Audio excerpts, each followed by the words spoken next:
Hello, everybody. Welcome back to the Dual Screens podcast. I am one of your hosts, Stephen Fontana, and with me, as always, he's over there in that other box. He's Andy Esimakis. How are you, Andy? Oh, you've been missing in action, Mr. Steven. Are all the scary games scaring you away from the interview show that we do every week? No, not at all. It would be the time slot in which you record that has scared me away, because I am a big working boy with a big family and whatnot. So, unfortunately, the only thing scary is my work ethic, because I don't go to work during the day and I do interviews all throughout the week. You hear that? Job. Don't fire him. He needs his job. You hear that place that keeps the lights on? We have a special episode for you. This is another bonus episode. That's right. We jam-packed our October full of spooky games and spooky game interviews, and Andy got a few later replies, and we're not turning anyone down because this is just too much damn fun. I just shot the wad everywhere, and I was like, yeah, I get who's making a scary game? Come on the show. I want to talk to you. So you had a bonus episode on October 31st, and now you are getting a bonus episode tonight on probably the 3rd of November. But folks, we have a guest with us. Joining us this week is Matt Reeves, the creator of Family is Nothing, a 1970s slasher-like horror game with lots and lots of blood and constant impending dread. Matt, welcome to the show. How are you? Hello, I am doing fantastic. How are you guys doing? Doing well. Good. Doing well. Good. The fall has officially arrived. We are no longer in Fool's Fall or Third Summer or whatever the hell happens here in New York. Yeah. Fool's Fall? Is it a real term? Yeah, Fool's Fall is like I've the never September heard that. fall where it's like, oh man, it's 60 degrees, and then like the next week it's 85 again. It's like it's kind of fall. Yeah. Yeah. It Why are sounds the like leaves Fool's Summer. Why are the leaves regrowing? This is weird. Why am I at the beach in the middle of October? Folks, if you are new to this show, this is the Dual Screens podcast, the internet's #1 indie game developer interview podcast, starring two jabronis you've never heard of, probably. The show posts each and every Friday, and now bonus episodes, here you go, on your favorite podcast service of choice, including iHeartRadio and Spotify, and of course our home, podbean.com. And now, ladies and gentlemen, this feed that you are listening to this on, it's the Dual Screens podcast. It is no longer Dual Screens podcasts because we have given Crossplay Podcast its own feed. So you will only be getting the Dual Screens podcast on this feed from now on. So please go subscribe to the Dual Screens Crossplay podcast on your favorite podcast service. We are still waiting for approval on a couple of platforms like Google and iTunes, but we should get approved, no problem. We are on Spotify, and you could also just copy and paste the RSS feed, which you can get on our website when we post the episodes. So you can get that there as well. You could also find us on Podbean. Now, ladies and gentlemen, let's just dive right in, Andy. I want to know all about this game because I love the 70s for horror aesthetic. Like, I just love it because everything already looks like a horror film in the 70s. Like the hair, the muted colors, the cars, the puke-colored carpeting. Yes, the shag carpeting. Everything looks like a horror film as it is. So, Andy, I'm going to put this one on a tee, and it's now time for the lead-off question of the show. Hit us with it. Well, I'm going to ask Matt a question he posed to himself from his own YouTube channel. Oh, I see. Okay. About 8 months ago. 8 months. All right. And that is, what happened to horror developer Matt Reeves? Yes. Yeah. And it's funny. I got a comment on that video saying, posted by Matt Reeves. And I said, it's supposed to be meta. Okay. And then I wrote a comment by Matt Reeves. Anyway. I know, dad jokes galore from me. Basically, it has been over 2 years since I released a game, which is it. Well, okay, technically, I made a mobile game for another company. It was a contract gig that I got. I was able to quit my job and make video games full time, which was like my goal. So that was great, but it meant I'm working on someone else's game for a while now, and that was supposed to be a 6-month contract, and I'm literally like wrapping it up finally. because there have been so many delays, so many issues, and it ended up taking more like a year and a half. So I've been totally out of the loop, but I've still been working on my stuff on the side, and then more full-time recently as I'm like kind of just tying up loose ends for this mobile game. But yeah, that's basically it. I took a contract gig so I could quit my job and make video games full time. And so now I'm trying to wrap that up and then transition into just working on my games full time. So working on this contract gig, what I'm hearing here is that you're bad at video games. So you're bad at making them. Since it's taking you so long to make things. No, of course, I'm just kidding. So why don't you give everybody what the pitch here is? What is Family Is Nothing? Well, I'll give you guys the background story on it, which I don't think I've really shared yet. I think I shared it on my Patreon. So yeah, technically this is exclusive for the general public.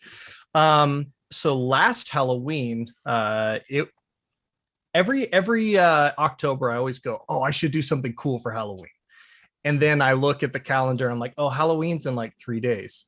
And so that's what happened last year. And I was like, I wanted to make a game, just some simple little spooky thing that people could play for Halloween. And I was like, oh, I've got 3 days to do it. Let's see what I can do. So I just worked really hard for like 3 days straight, kind of took like a break from the mobile game. And then I made a lot, like I made most of the house. But then there was just so much that was left to be done. And I was like, there's no way I'm going to have even a playable game in this amount of time. So I kind of just put it on the back burner and let it sit as I focused on the mobile game. And then once that kind of wrapped up, I came back to it thinking, oh, this will be quick and easy. I even started off with more basic graphics, not quite PS1, but something, I don't know. I think I was going for kind of like Half-Life 2 kind of graphics, like where it's, it's somewhere between, past and present. Looks nice, but, doesn't look AAA or modern or anything. And then this always happens when I decide, oh, let's make something more like lo-fi. I always get working on it, and then I'll make something that looks nice in the game and I'll go, well, now this looks like crap. And so then the next thing I know, I've gone through and I've redone all the textures. Then all my models are too low poly. And so then I go and redo those, and I ended up changing my mind somewhere along the way and going, I should just make this look like a normal Matt Reeves game. So it's been, I thought by next Halloween. And then, as you know, that has come and gone and the game's not done. So as we've learned from games like Cyberpunk, game development is not a predictable process. Up to a point, it is, sure, especially if you have a full team. But if a full team can't even get a game out on time, an indie developer is borderline hopeless. So I don't know who I'm kidding, but I'm trying. Is it just you on the team, Matt? Yep. I'm gonna have some voice acting from like my uncle. That's kind of like one of the last things on my list to do, and I do actually have some voice acting in it currently from Mr. Craven. I don't know if you guys have heard of him. He's a YouTuber. Sounds familiar. Yeah. So, but other than that, like all the music and sound effects and graphics and stuff, that's all me. Wow. I don't know. I think I'm too controlling with like my personal projects to where it's like I need to just do my own thing. And right. I don't know. I'm just that way. I do like collaborating with people when I have time, but when it comes to my projects, it's just easier to I know what I need, and I know how to do it. So yeah. So you didn't answer the question though.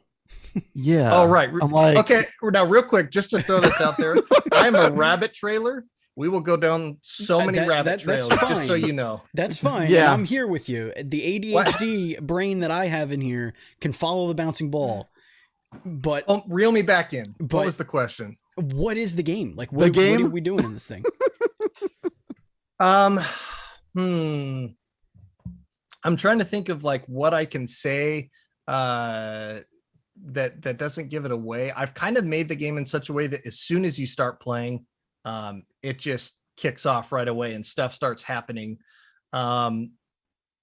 what I can say, kind of from what you've seen a little bit from the trailer and from the description, it's some house out in the woods. You know, when I was like, I have only 3 days to make a game originally, I was like, let's just make a big house. We'll do like the classic survival horror style, find some keys, you know, get a flashlight, which normally I don't do that. My games have no HUD. There's no like key hunt. You don't read notes. It's more atmospheric exploration and then like running from creatures. But in this one, I'm like, I have to make something quick. So I have to rely on just like gimmicky things that work. So you're in this giant mansion somewhere out in the forest, out in the middle of nowhere. It's kind of like the late 70s. And you don't really know what's going on. It's not necessarily amnesia. I know that's like kind of an overdone trope, but we'll just say the character you're playing is a little confused. Sure. Which is one of his lines. He doesn't really understand what's going on. Me, yeah. Why he's at this house, but it's so familiar. And yeah, basically there's an axe-wielding lunatic who wants to kill you. I can tell you that much. Okay. But I'm also doing something where I think it's kind of technically a slasher. It's not like a group of people. It's just you, one individual, but there's a much deeper story to uncover throughout the game. It's not like who was it the whole time? And then the game's over. I'm trying to go a little deeper. My games always start simple. And then as I'm working on it, it spirals into this ridiculous concept. And I'm like, how am I ever going to pull this off? But yeah, I'm really curious to see how people receive it when they play it or what they figure out, because I want it to start off where you have no idea what's going on. But then by the end of the game, you should have a pretty solid idea of what's happening. It should all make sense. So sorry, that's really cryptic. And I don't know if that answers your question. That paints that's how intrigue, it should be for a horror game. Yeah. This reminds me, it's kind of like us to figure out. Exactly. It's kind of like if you were to sneak into a movie theater at the end of the horror movie and it's the final battle between the final girl and the killer.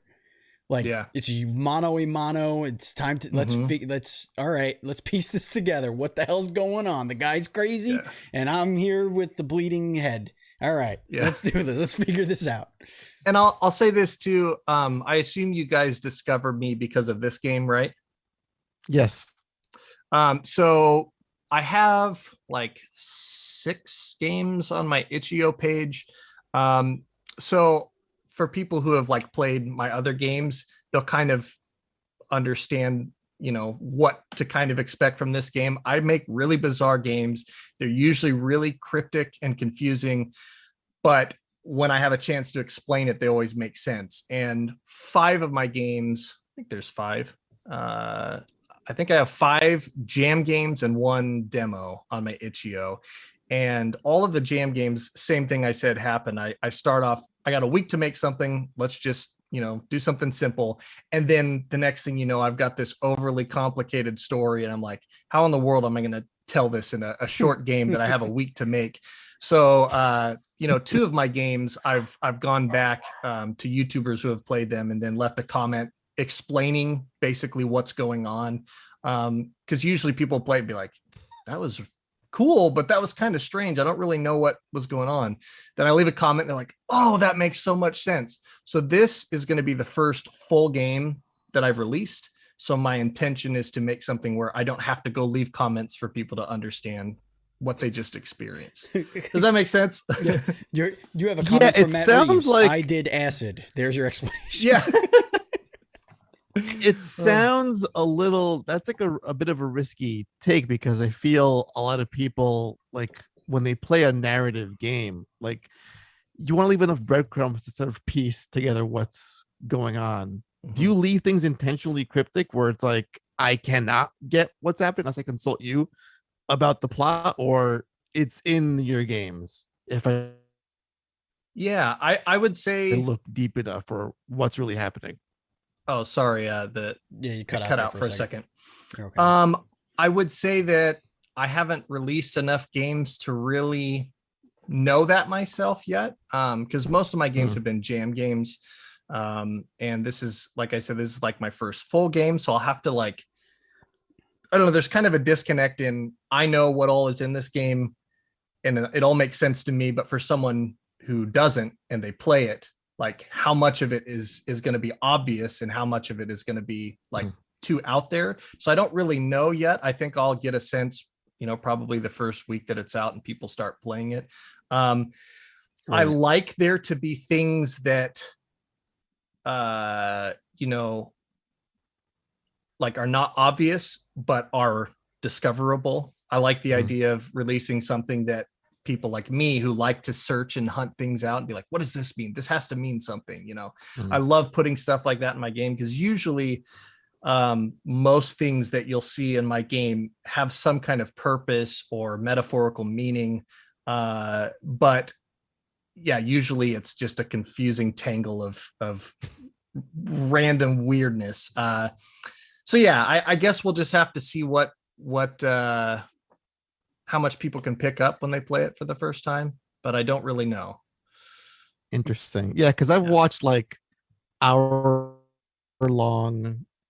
Dark Souls video essays to see what those games are really about. Yes.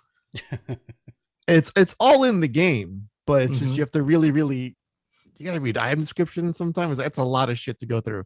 I don't get time for that. To read. See, that's what descriptions of a sword. Yeah. That's what I'm into though. I love that. I love when you could spend literally years understanding a game. Perfect example. My favorite game of all time, Silent Hill 1. Oh, baby. Here we go. Yes. I saw one of your previous episodes and saw that you love Silent Hill. Love it. It's my all-time favorite. Yeah. Hands perfect.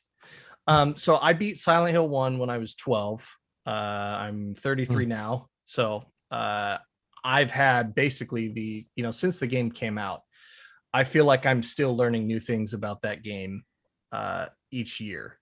And I love that. When I was a kid, I didn't understand anything that was happening in that game. I just loved the atmosphere. The music is amazing. Just the creature design, everything about the game was so cool that I didn't care that I didn't get it. And I didn't need to, because that wasn't necessary for me to enjoy that experience. And I love that. I love when games are super confusing, but you have a good time. You might not be able to say why you had a good time, but it doesn't matter because you had a good time, and that's what matters. So I love that. But I don't know what point I was trying to make, but somehow we landed in Silent Hill, and I figure you're okay with that. Of course. Sounds about right. Yeah, I'll allow it. I will totally allow it. So what's our moment-to-moment gameplay here? What are we doing as the character in this game? Is it puzzle based? Is it action based? Is it like what can people expect to do when they pick up the controller? A lot of running, and not necessarily hiding. I mean, you can hide in this game, but it's not going to be like, look for a bed to crawl under, look for a cabinet to hide in. It's going to be more like, just get out of sight. I kind of designed, it's a really big house, and I kind of designed it in such a way that at any specific room, other than a few exceptions, there's some kind of roundabout or like multiple exits, so you're never fully trapped. And there is also going to be a panic room that you can go into and like seal the door shut, so you're like safe. It's like a proper save room that you seal yourself. So that's kind of like a last resort. If you ever just like, I can't escape, you can always run there, lock yourself in, relax, take a breath. There's, in terms of puzzles, it's more just like finding a few basic items. It's nothing too crazy. Like I said, this was supposed to be made in 3 days, and then it turned into, well, I'll take a couple months, and then that turned into a year. So I put a lot of polish into something like really simple, but it's more of a runaway, don't get it's killed, an experience. Escape. Yeah, absolutely. That's cool. I appreciate that. As somebody who's not like a huge horror fan, like I don't seek these games out, but whenever I do experience them, I do have a blast. And I think that's what's so cool about the horror game genre, is that, like you were saying with Silent Hill, you didn't understand why you were having fun. You didn't get half of it, but there's something for everyone in gaming in general. And horror games have a special, unique layer where you can be scared, you could be frightened, you could be intrigued, you can be educated, you can be the onion, just you could just keep peeling the onion in those games. There's metaphors, there's all sorts of information being thrown at you. The harder you dig, the more you get out of the experience.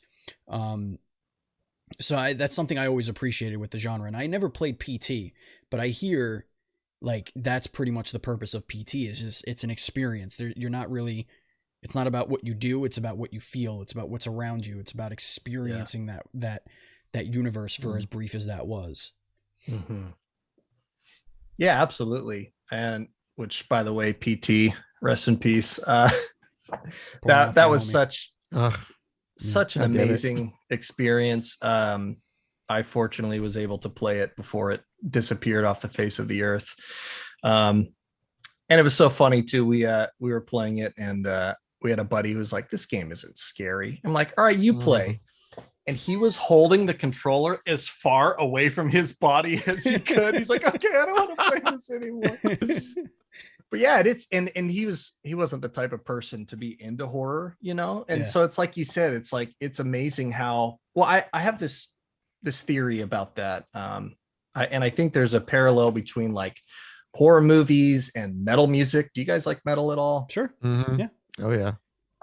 You know how like some people you have them listen to metal and it just makes them anxious or angry. They're like, I don't like this. Sure. You know, I think both metal music and horror like evoke a feeling in you that if you don't know what to do with that feeling, it makes you uncomfortable. And so for most people that just translates to anxiety or anger or whatever.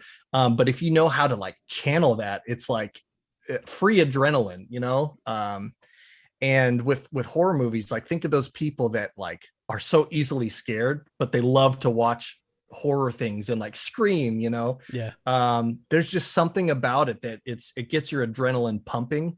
And I don't know, it's fun. I love it. Why did you settle on this specific setting, the 1970s, to place your game? Because I feel like you're younger than I am, and I was born in the early 80s. So I grew up on 80s slasher. So like I have reference points of like, you know, Jason, Freddy, all those kind of films. And I'm thinking back to what was big in 70s horror. Like I could think of maybe Halloween or Chainsaw Massacre, stuff like that. Why did you pick this specific era to do your horror game? So there's this really weird thing that happens to me. I don't know why, but I will just see imagery in my head sometimes. Like I'll just, for no reason, I'll just picture a scene. I'll be like, oh, that would be cool for a game. And in this particular case, the way this concept came about, I was falling asleep. And the opening scene in the game, I literally was like laying there, like half conscious. And I just saw, I mean, you'll have to wait until you play the game to see it, but it's like basically you sit down in a chair and what you see, like I just saw that. I don't know why, you know, the things that your brain comes up with sometimes. Sure. And I was like, when I woke up, it stuck with me and I was like, let's go with that. And it just kind of built from there. And it was, you know, the wood paneling walls, the shag carpet.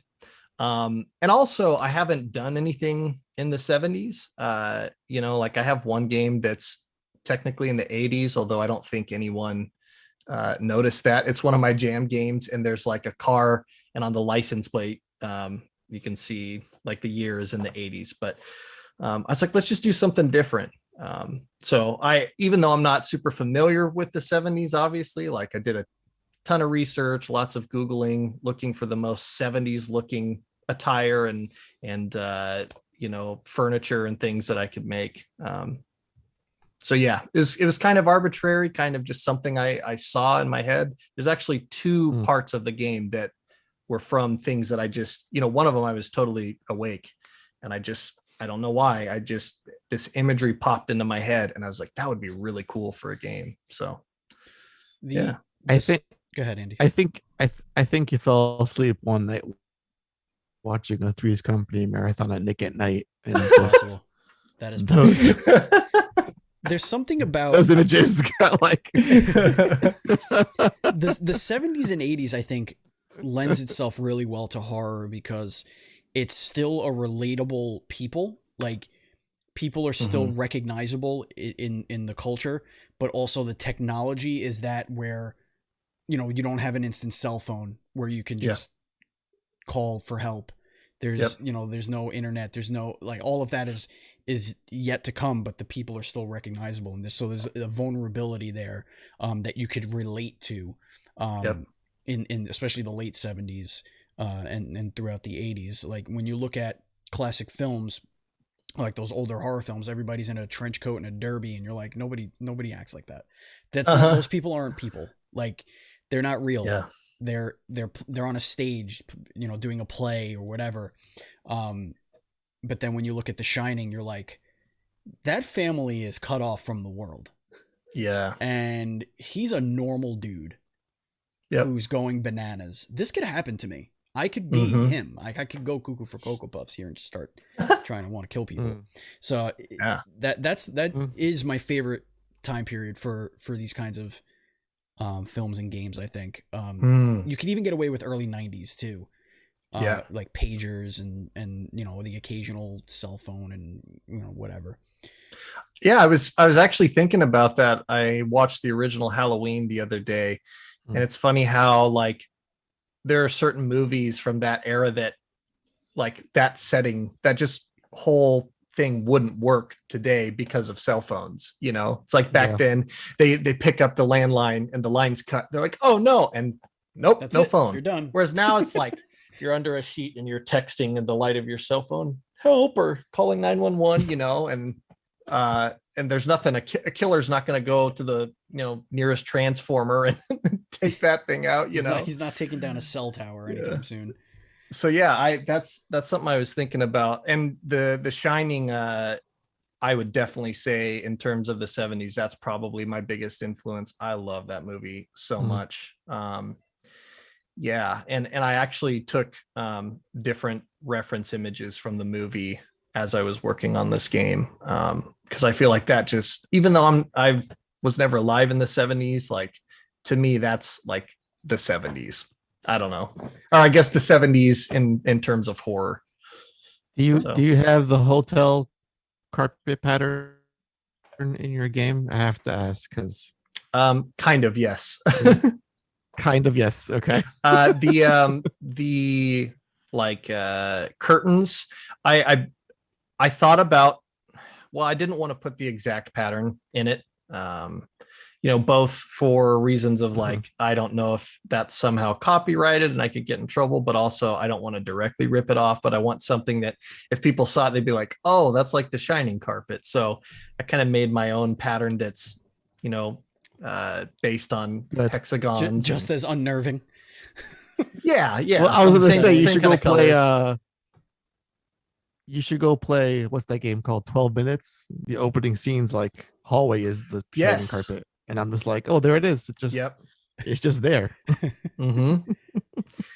Yeah. And I did watch that game recently, but that was after I'd already made the curtains. But it seems like that's a pretty common thing. Another one of my buddies he put that pattern in his game. It's just like an easy way to say, hey, I like The Shining. I love it. Such nerds. Yeah. Such nerds. So what are your plans for the game? You know, when could people get their hands on it? And, you know, when do you anticipate on that front? Oh, as soon as I possibly can. You know, people have been asking me that for quite a while now. And every time I say I'm hoping to wrap it up, you know, within the next month, a month comes and goes. And then someone asks again, I say the same thing. And then that month's gone. And I'm like, at this point, I'm just saying it's soon. I'm working on it every day. I don't really take breaks anymore.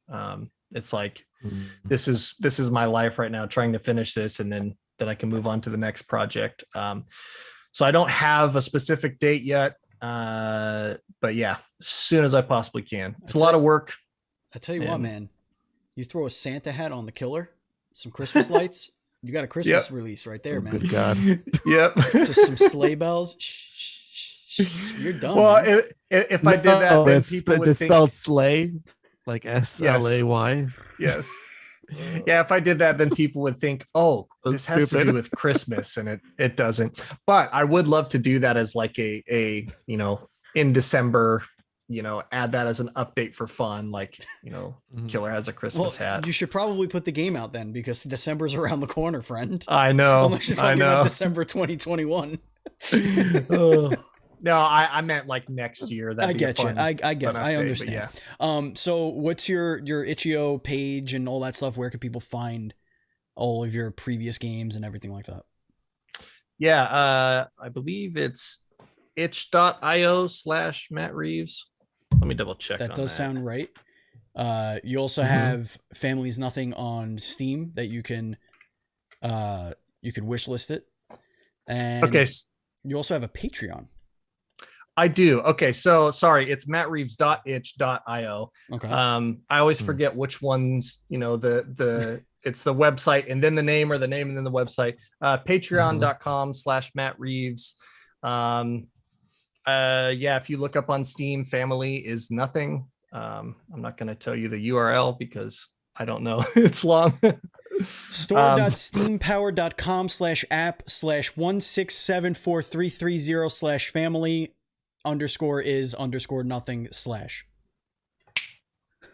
That's the one. Just rolls off the tongue, doesn't it? Just rolls right off the tongue. Right off the tongue. Yeah, I'm all over the place, and you can follow me most socials at Matt Reeves Dev. Well, we're not done here, Matt, because Let's keep going. We're gonna pause the recording here just for a brief couple of moments, because I want Andy to fix his internet, and then we're gonna come back for rapid fire. Shit. Oh shit. All right. And we're back, and now it is time for some rapid fire. Andy, this is our favorite segment of any show ever, always. Yes, it is. And I'm very excited for this. And I'm going to lead us off with one of our classic questions here. Matt, it's very simple, okay?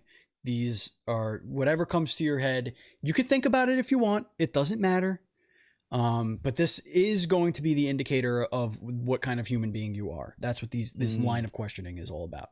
What's the dumbest way you've injured yourself? Oh, okay. I can tell you that right off. I was in 5th grade, and those like monkey bar structures that have like the fireman poles on either side? Sure do. I went out there, and there was a girl out there by herself, and I get up there and I'm climbing, and she says something along the lines of, "Oh, the cool kids are going down the pole upside down." And I'm like, my ego kicks in. I'm like, fine, I can do that. And so I climb up to the top, and I go upside down and go right onto my head. And I stood up. My neck was like totally stiff, and I could barely talk. It knocked the wind out of me. I was like, there, I did it. And she goes, "You're supposed to have someone down at the bottom to catch you, idiot." I was like, now you tell me. As far as I know, that didn't do permanent damage. She totally set you up. I'm pretty sure that's your origin story for the horror thing. You're making horror games. I think the damage is done. Yeah, that actually makes a lot of sense. And you married that girl, and she's in the other room. Go ahead, Andy. She was his first victim. That's his serial killer origin story. Yep. What scares you, Matt? Sharks.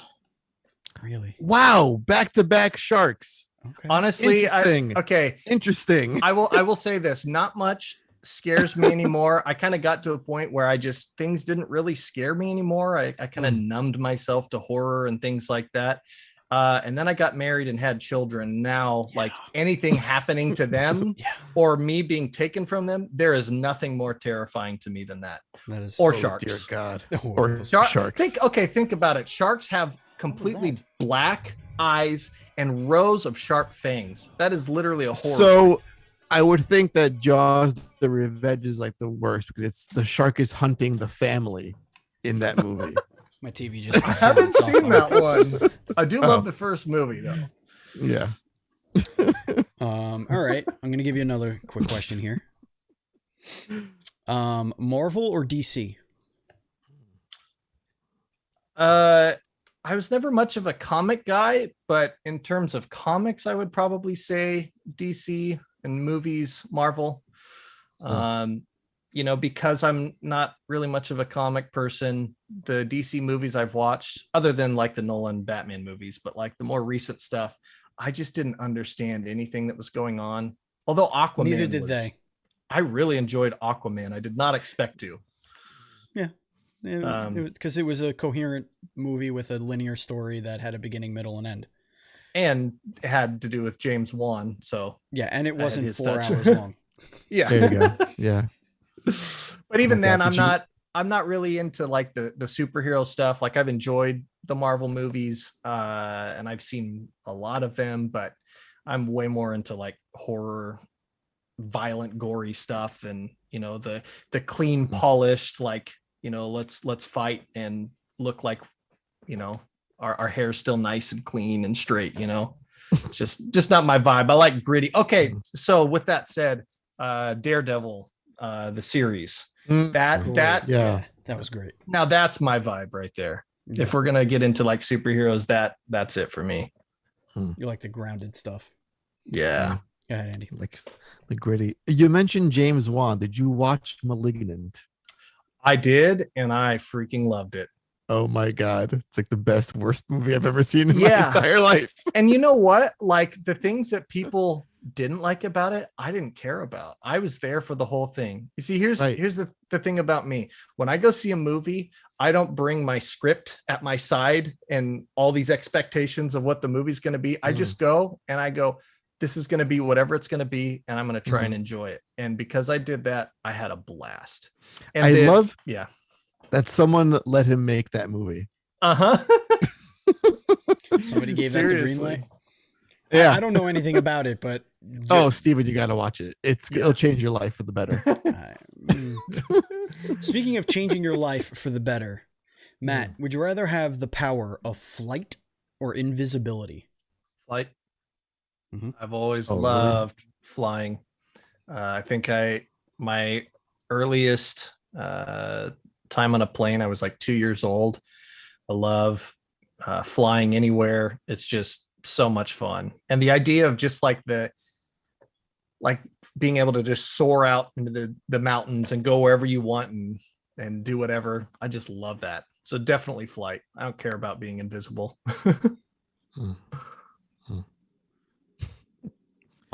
Pineapple on pizza, yes. Absolutely. Pineapple on pizza, yes or no? Absolutely. Pineapple and Canadian bacon, I'm all about it. Ooh.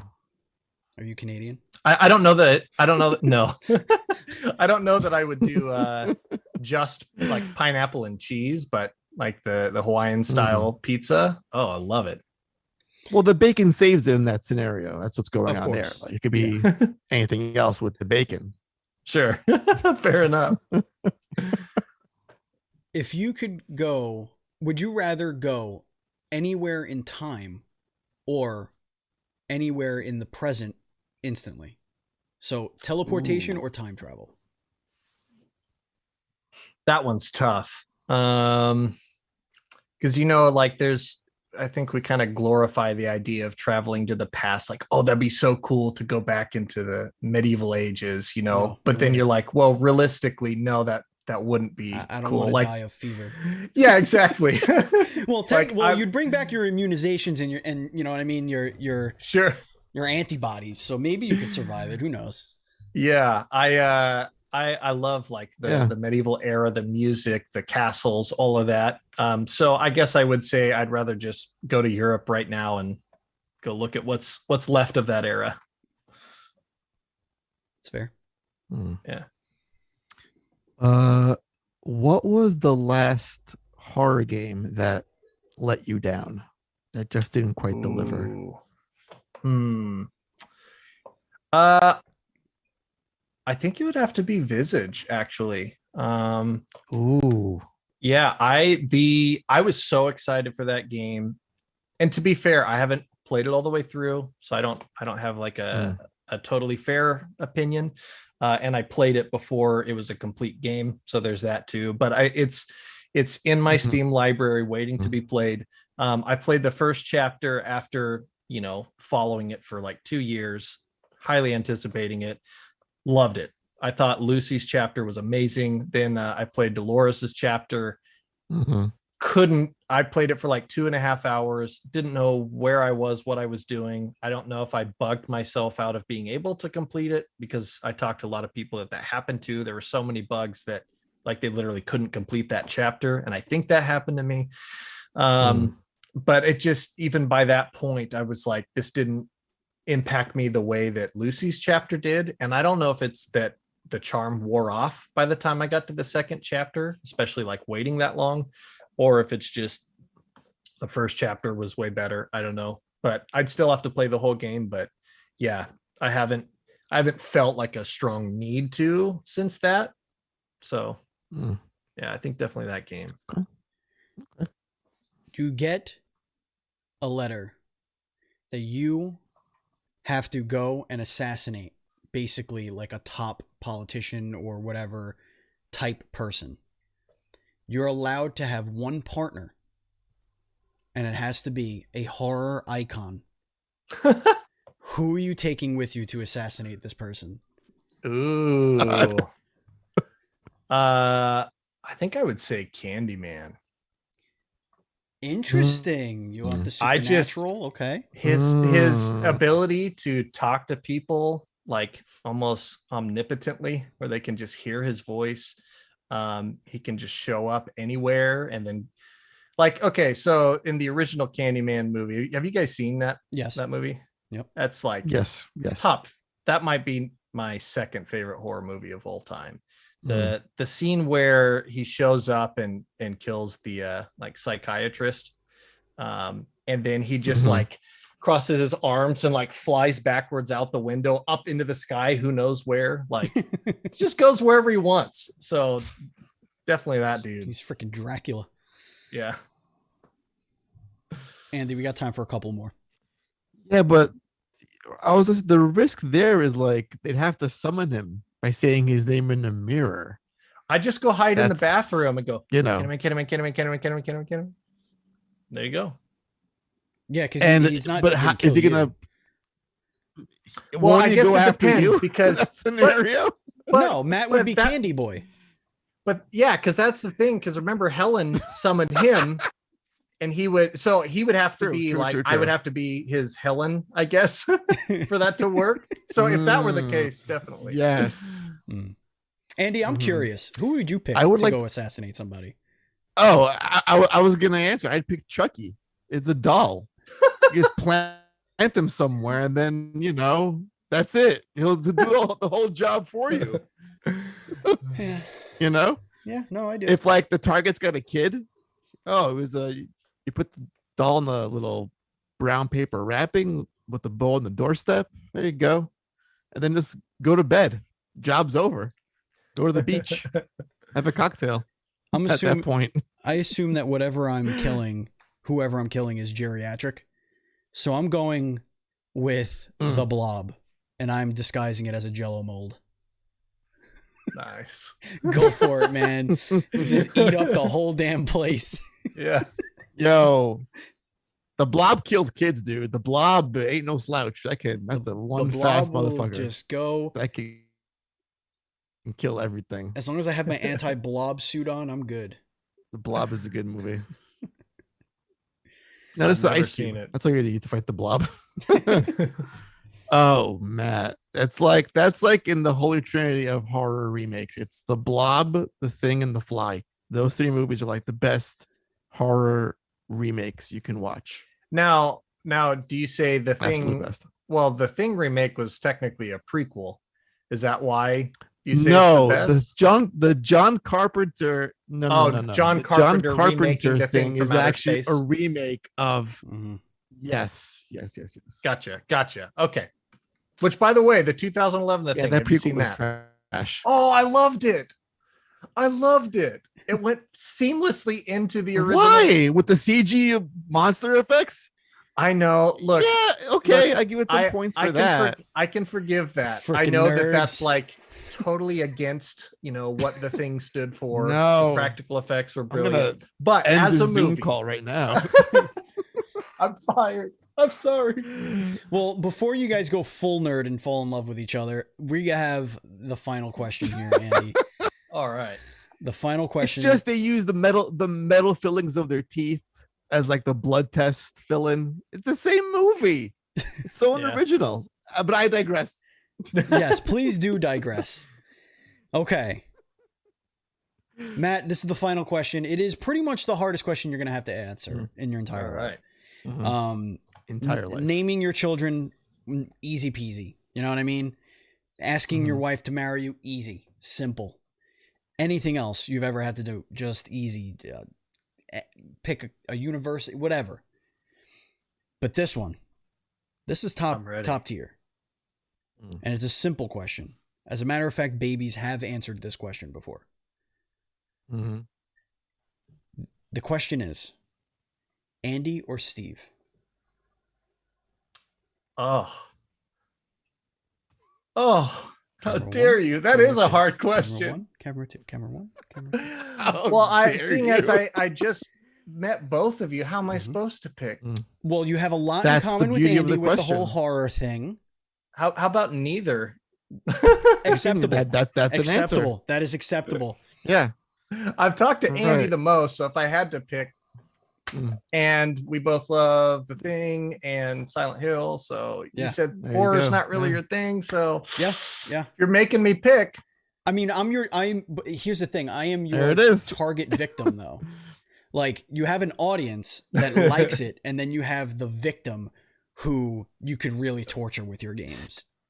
Steven Yeah. is the guy that dies looking for the cat in a horror movie. No, Nice. I This is am the first funny 10 minutes of friend the that movie. dies right before the end. Yeah. That is well established. I've gone over this in every group of friends that I have. I am the goofy guy that the audience loves, and then when he dies, everyone's sad about it. That's who I am. Andy, well, you know what you are. All right, I'll get.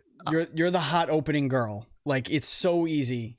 That's what you are. You're the Okay, opening girl. so you can die and everyone will be sad for you. Everyone would be like, "Oh shit, a lot of murder happened to that person." Yeah. Yeah. Like, we get to see the brutality happen across. Actually, that's who are we kidding? You're the killer. Right. Ladies and gentlemen, that is going to bring us to the end. I was gonna say, yeah, pretty obvious. That is going to bring us to the end of the Dual Screens podcast. This episode was absolutely fantastic. If you want to follow us on social media, we are at dual_screens. I am at Batchild. Andy is at Pants Guy, and Matt is at Matt Reeves Dev. We'll have all the links in the show notes for you to click and, follow all the pages and all that fun stuff. And if you want to support us on Patreon, it's very simple. Go to patreon.com/NDS podcast. We want to thank our Patreon producers, Colton the Apprentice Nestler, FNH Paul, and Vegas Girl on Fire. We cannot continue to grow without all of your support. So thank you so very much for everyone. And remember, if you want to be in a Discord with us, game developers, voice actors, whoever, you have the $1 is all you need into the Patreon, and you get into that VIP Discord. We talk all day with each other. It's a great place to meet people who love video games and love indie games, and we would love to have you there. Again, that's patreon.com/NDS podcast. And before we go, I want to remind you, now we have separate feeds for our shows. Okay, I know that we used to have everything on the one feed. No more. You must subscribe to Crossplay on its own and Dual Screens Podcast, which you are listening to anyway, unless, of course, you're watching on YouTube, which in that case, you don't have to go anywhere. It's all on the same YouTube channel. Matt, it was an absolute pleasure having you on the show. Thank you so much for being here. I can't wait to be terrified and play your game and run away from a murderous, crazy person. Yeah, thank you so much for having me. This was a blast. Absolutely. Andy, thank you. Of course. And as always, It's been a lot of fun. it has been. And as always, please be excellent to each other.